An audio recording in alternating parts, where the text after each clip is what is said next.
빅터 프랭클의 죽음의 수용소에서 1. 강제 수용소에서의 체험. 생존을 위해 군중 속으로.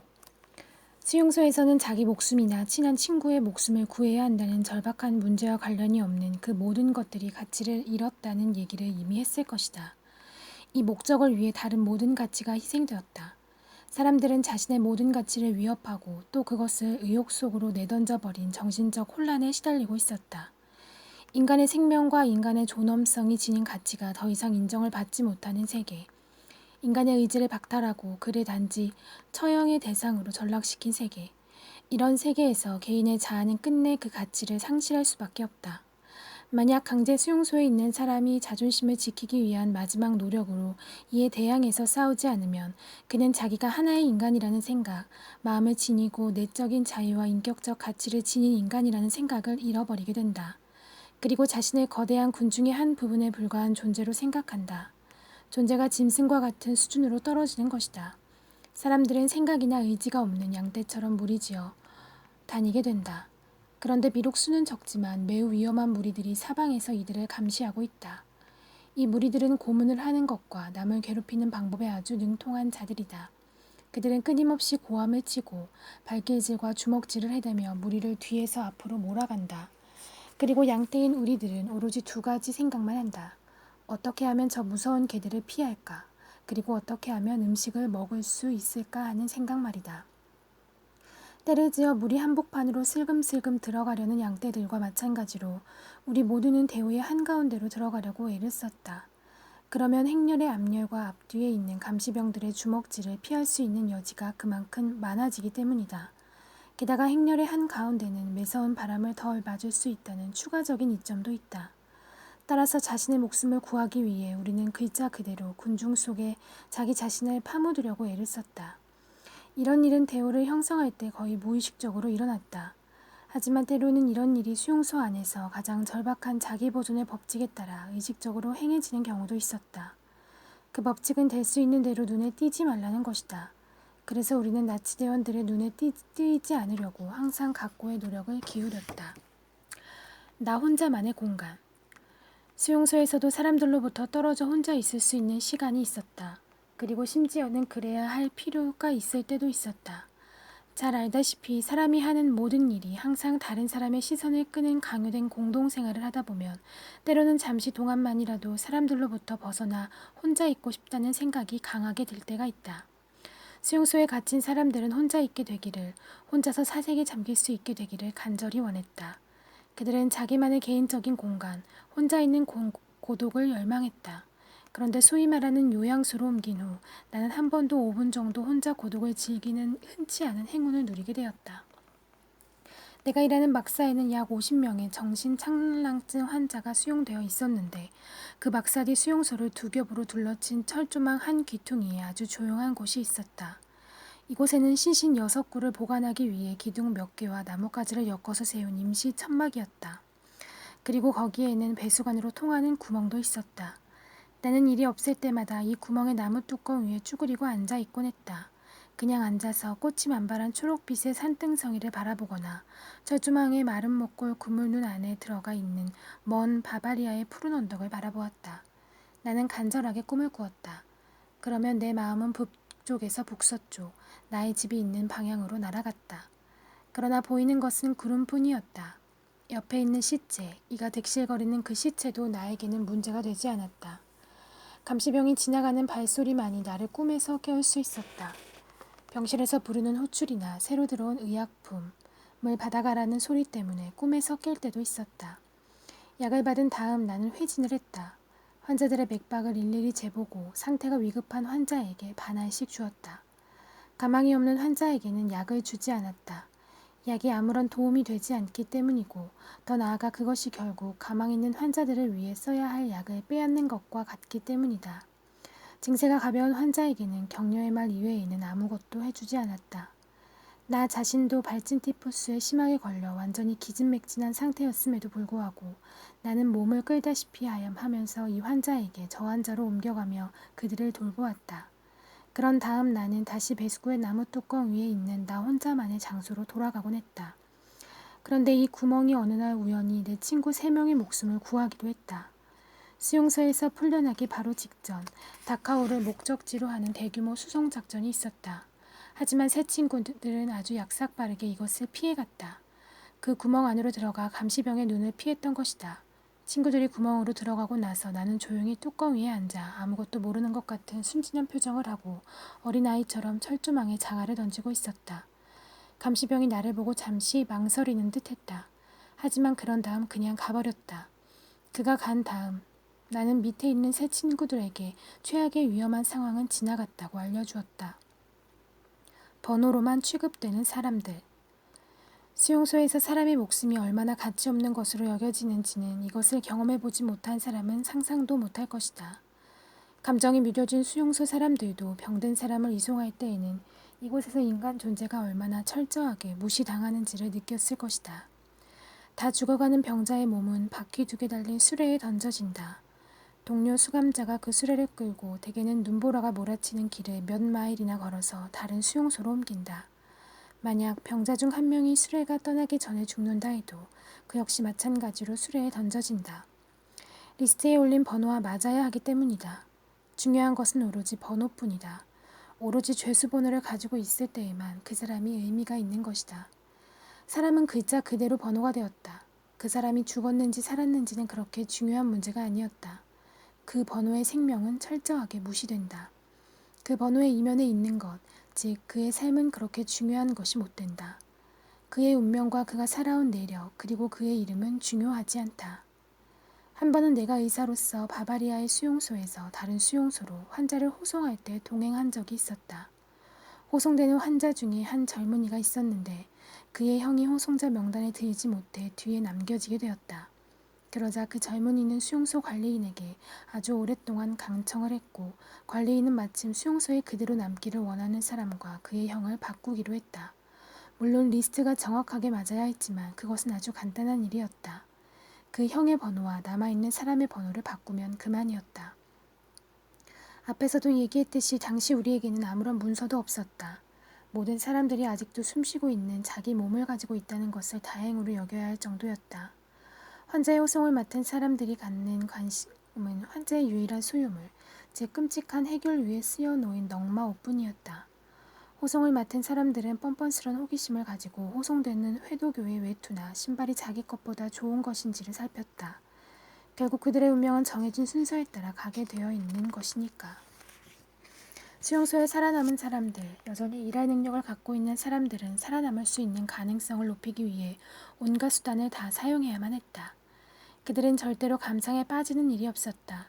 그들은 자신의 목숨이 전적으로 감시병들의 기분에 달려 있다는 것을 알고 있었으며 이것이 그들 자신의 환경에 강요하는 것보다 훨씬 더 비인간적으로 만들었다.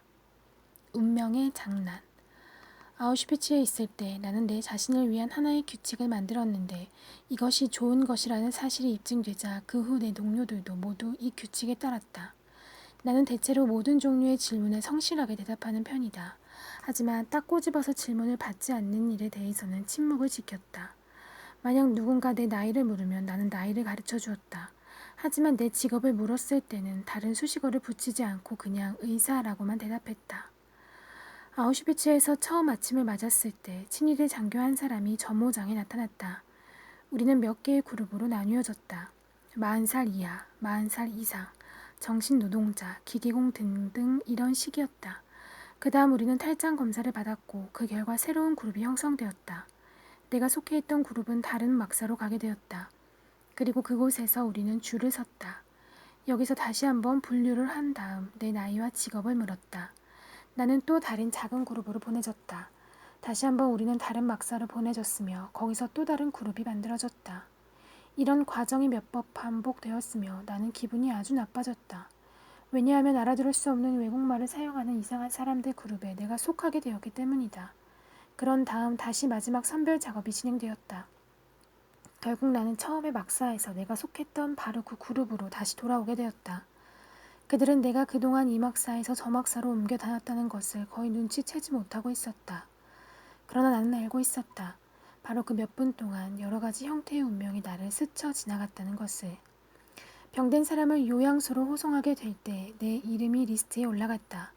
의사가 몇 명 필요했기 때문이다. 그러나 그 목적지가 요양소라고 믿는 사람은 아무도 없었다. 그로부터 몇 주 전 비슷한 호송 계획이 있었는데 그때도 역시 사람들은 호송되는 환자들이 모두 가스실로 갈 것이라고 확신했다. 수용소 측에서 호송될 환자 중에서 자원에서 야간 작업반에 가겠다는 사람들은 호송자 명단에서 빼주겠다고 발표했다. 그러자 순식간에 82명의 사람들이 자원을 해왔다. 그런데 그로부터 15분 후 환자 호송 계획이 취소되었다. 그러나 82명은 야간 작업반 리스트에 그대로 남아있었다. 대다수의 환자들에게 야간 작업을 한다는 것은 곧 2주 안에 죽게 된다는 것을 의미했다. 다시 한번 두 번째로 환자 호송 계획이 세워졌다. 하지만 이때는 이 계획이 환자들의 남은 노동력을 쥐어짜려는 것인지 아니면 가스실로 데려가는 것인지 아니면 정말로 요양소로 가는 것인지 아무도 아는 사람이 없었다. 그날 저녁 10시 15분 전에 평소 나에게 호감을 갖고 있던 주치의가 다가오더니 넌지시 이렇게 말했다. 내가 당직실에 얘기를 잘해두었소. 당신을 리스트에서 빼도록 했으니 10시까지 당직실로 가보시오. 나는 그에게 이것이 내 길이 아니라고, 나는 운명이 정해놓은 길로 가야 한다는 것을 배웠다고 말했다. 나는 내 친구들 곁에 있는 것이 더 좋습니다. 나는 이렇게 말했다. 그러자 그의 눈이 연민의 빛을 띠었다. 마치 내 운명을 알고 있기나 하는 것처럼 그는 말없이 나에게 악수를 청했다. 그것은 삶을 위한 악수가 아니라 삶과 작별하는 악수였다. 나는 천천히 걸어서 막사로 돌아왔다. 막사에는 친한 친구가 나를 기다리고 있었다. 자네 정말로 그 사람들과 함께 가기를 원하나? 그가 슬픈 표정으로 물었다. 그렇다네, 나는 갈 거야. 그러자 그의 눈에서 눈물이 흘러나왔다. 나는 그를 진정시키려고 했었다. 그런 다음 할 일이 있었다. 유언을 하는 것이었다. 잘 듣게 오토. 만약 내가 집에 있는 아내에게 다시 돌아가지 못한다면, 그리고 자네가 아내를 다시 만나게 된다면 그녀에게 이렇게 전해주게. 내가 매일 같은 매 시간마다 그녀와 대화를 나누었다는 것을 잘 기억하게. 두 번째로 내가 어느 누구보다 그녀를 사랑했다는 것. 세 번째로 내가 그녀와 함께했던 그 짧은 결혼 생활이 이 세상의 모든 것, 심지어는 여기서 겪었던 그 모든 일보다 나에게 소중한 의미를 갖는다는 것을 전해주게. 오토, 자네는 지금 어디에 있나? 아직 살아있나? 우리가 마지막 시간을 함께 보낸 후 자네에게 무슨 일이 일어났나? 자네 아내를 다시 만났나? 그리고 기억하나? 자네가 어린아이처럼 눈물을 흘리고 있는 동안에도 내가 자네에게 내 유언을 한마디 한마디 외우게 했던 것을. 테헤란에서의 죽음. 이튿날 아침 나는 호송자들과 함께 그곳을 떠났다. 이번에는 속임수가 아니었다. 가스실로 가는 것이 아니라 정말로 요양소로 가는 것이었다. 나를 불쌍하게 생각했던 사람들은 우리가 새로 들어간 수용소보다 훨씬 혹독한 기근에 시달렸던 그 수용소에 그대로 남아있었다. 그들은 자기 자신을 구하기 위해 발버둥 쳤지만 결국 자신의 정해진 운명을 확인하는 데 그쳤을 뿐이다. 그로부터 몇 달이 지나 수용소에서 풀려난 후 나는 그 전에 수용소에 있던 한 친구를 만났다. 그는 자기가 수용소의 보안원으로 시체 더미에서 없어진 인육 조각을 어떻게 찾아냈는지를 나에게 말해주었다. 요리 중인 냄비 안에서 찾아내 압수했다는 것이다. 기아에 시달린 나머지 드디어 수용소 안에서 인육을 먹는 사태까지 발생했던 모양이다. 내가 때맞추어 그 수용소를 잘 떠난 셈이다. 이것이 테헤란에서의 죽음이라는 이야기를 연상시키지 않는가? 한 돈 많고 권력 있는 페르시아 사람이 어느 날 하인과 함께 자기 정원을 산책하고 있었다. 그런데 그 하인이 갑자기 비명을 지르면서 방금 죽음의 신을 보았다고 했다. 죽음의 신이 자기를 데려가겠다고 위협했다는 것이다. 하인은 주인에게 말 중에서 가장 빨리 달리는 말을 빌려달라고 애원했다. 그 말을 타고 오늘 밤 안으로 갈 수 있는 테헤란으로 도망을 치겠다는 것이었다. 주인은 승낙을 했다. 하인이 허겁지겁 말을 타고 떠났다. 주인이 발길을 돌려 자기 집 안으로 들어갔다. 그런데 이번에는 그가 죽음의 신과 마주치게 되었다. 그러자 주인이 죽음의 신에게 물었다. 왜 그대는 내 하인을 겁주고 위협했는가? 그러자 죽음의 신이 대답했다. 위협하지 않았습니다. 다만 오늘 밤 그를 테헤란에서 만나기로 계획을 세웠는데 그가 아직 여기 있는 것을 보고 놀라움을 표시했을 뿐이지요. 운명을 가르는 결정. 수용소에 있는 사람들은 어떤 결정을 내리는 일과 어떤 일이든지 앞장서서 하는 것을 두려워했다. 이것은 운명이 자기를 지배한다는 생각을 강하게 갖고 있었기 때문이다. 그래서 사람들은 어떤 방식으로든 운명에 영향을 주는 일을 피했고 대신 운명이 자기에게 정해진 길을 가도록 했다. 게다가 심각한 무감각 현상이 팽배해 있었다. 무감각은 수감자들의 감정에서 적지 않은 비중을 차지하는 것이었다. 때로는 확실한 결정을 내려야 할 때도 있었다. 그것은 생과 사를 가르는 결정이었다. 하지만 사람들은 이때도 운명이 자기 대신 결정을 내려주기를 원했다. 이렇게 어떤 일의 실행을 회피하는 태도는 수감자가 수용소에서 탈출할 것인가 아니면 말 것인가를 결정해야 하는 순간에 가장 극명하게 드러난다. 결정을 내려야 하는 그 몇 분 동안 이런 문제는 항상 몇 분 안에 결정을 내려야 한다. 그는 지옥의 고문과 같은 고통을 경험한다. 탈출을 해야 할까? 그런 위험을 감수해야만 할까? 나 역시 이와 비슷한 고통을 경험한 적이 있었다. 전선이 우리 수용소에 가까이 왔을 때 나에게 탈출을 시도할 수 있는 기회가 왔다. 수용소에 의사 출신 동료가 있었다. 그는 진료를 하는 길에 수용소 밖에 있는 막사에도 들러야 했는데 그가 탈출을 시도하면서 나에게도 함께 가자고 했다. 환자의 증세가 전문의의 조언을 필요로 하기 때문에 함께 진찰해야 한다는 구실을 붙여 나를 수용소 밖으로 데려간 것이다. 수용소 밖에서는 저항운동단체의 일원인 한 외국인이 기다리고 있다가 우리에게 제복과 문서를 주기로 되어 있었다. 하지만 마지막 순간에 기술적인 문제가 생겨서 다시 수용소로 돌아가야 하는 상황이 되었다. 그래서 우리는 그 기회를 식량을 준비하고 배낭을 구하는 데 쓰기로 했다. 먼저 우리는 여자 수용소에 있는 막사로 뛰어들어갔다. 여자들이 다른 수용소로 옮겨갔기 때문에 안이 텅 비어 있었다. 막사 안은 무질서 그 자체였다. 많은 여자들이 보급품을 받은 다음 서둘러 떠난 것이 분명했다. 넝마옷, 지푸라기, 상한 음식, 깨진 질그릇이 어지럽게 널려 있었다. 어떤 그릇은 여전히 상태가 좋아서 꽤 쓸모 있어 보이는 것도 있었다. 하지만 이것은 가져가지 않기로 했다. 나중에 들은 얘기인데 당시 여자 수용소에서는 상황이 나빠지자 그릇을 씻기로는 물론 세면대와 변기로도 사용했다고 한다. 내가 망을 보고 있는 동안 친구가 막사 안으로 들어갔다. 곧이어 그가 외투 속에 배낭을 숨겨가지고 나에게 왔다. 그가 막사 안에서 다른 배낭을 보았다고 했는데 그것은 내가 가져오기로 했다. 그래서 이번에는 역할을 바꿔 내가 안으로 들어갔다. 나는 쓰레기 더미를 뒤져서 배낭은 물론 칫솔까지 찾아내는 횡재를 얻었다. 그런데 바로 그 순간 나는 뒤에 남겨진 쓰레기 더미 속에서 여자의 시신을 보았다. 소지품을 모두 챙기기 위해 나는 내 막사로 뛰어들어왔다. 음식을 받아 먹는 그릇과 죽은 발진티푸스 환자에게 상속받은 낡은 벙어리 장갑 한 켤레, 속기 보호가 쓰인 종이 몇 장이 내 소지품이었다. 나는 마지막 회진을 빨리 끝냈다. 환자들은 막사 양쪽에 깔아놓은 널판지에 몸을 웅크리고 누워 있었다. 나는 환자 중에서는 유일하게 나와 같은 고향 출신인 사람에게 다가갔다. 그는 거의 죽어가고 있었다. 하지만 이런 심각한 상태에도 불구하고 나는 그를 정말로 살리고 싶었다. 나는 탈출하려는 생각을 가지고 있다는 것을 숨겨야 했다. 하지만 내 고향 친구는 무언가 잘못되었다는 것을 눈치챈 것 같았다. 다 죽어가는 목소리로 나에게 이렇게 물었다. 선생님도 나갈 건가요? 나는 부인했다. 하지만 그의 슬픈 눈초리를 피하기가 힘들었다.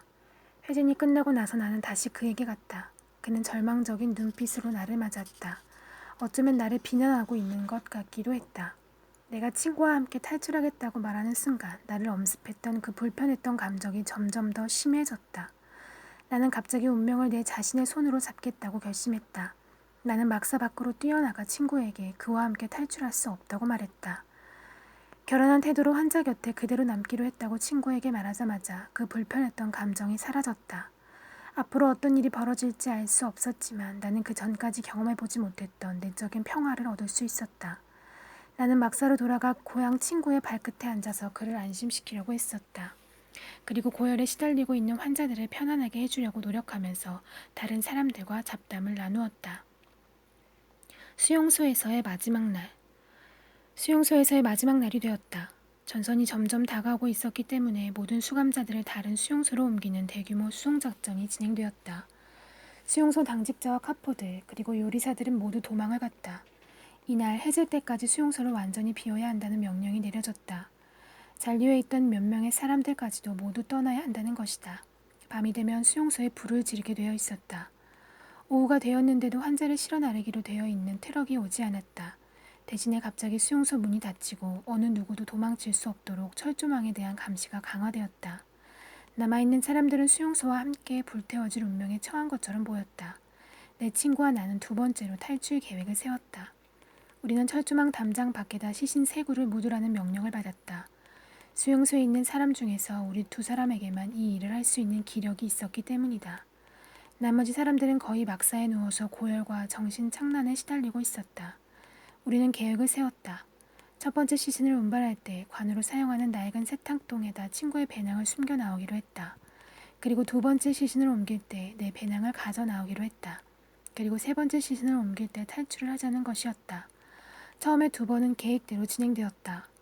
막사로 다시 돌아온 후 나는 숲에서 며칠 지내는 동안 먹을 빵을 구하러 간 친구를 기다렸다. 몇 분이 지났다. 그가 돌아오지 않자 점점 더 조바심이 났다. 무려 3년을 갇혀 지낸 후 이제 즐거운 마음으로 자유를 머릿속에 그릴 수 있게 되었다. 전선을 향해서 내달리는 것이 얼마나 멋진 일인가를 상상하면서 그러나 우리의 계획은 성공하지 못했다. 친구가 돌아온 바로 그 순간 수용소의 문이 활짝 열렸다. 적십자 마크가 그려진 번쩍번쩍하는 알루미늄 차가 천천히 점호장 안으로 굴러들어왔다. 제네바에 있는 국제적집사사의 대표가 도착한 것이다. 수용소와 수감자들은 그의 보호를 받게 되었다. 그는 수용소 가까이에 있는 농가의 숙소를 정했다. 언제 일어날지 모르는 비상사태에 대비하기 위해서였다. 이런 상황에서 이제 누가 탈출을 걱정하겠는가? 차에서 약상자가 내려지고 담배가 공급되었다. 우리는 사진이 찍혔으며 기쁨이 최고조에 달했다. 이제 전선을 향해 달려가는 위험한 일을 할 필요가 없게 된 것이다. 이렇게 좋아하고 있는 사이에 세 번째 시신을 갖다 묻는 것을 깜빡 잊고 있었다.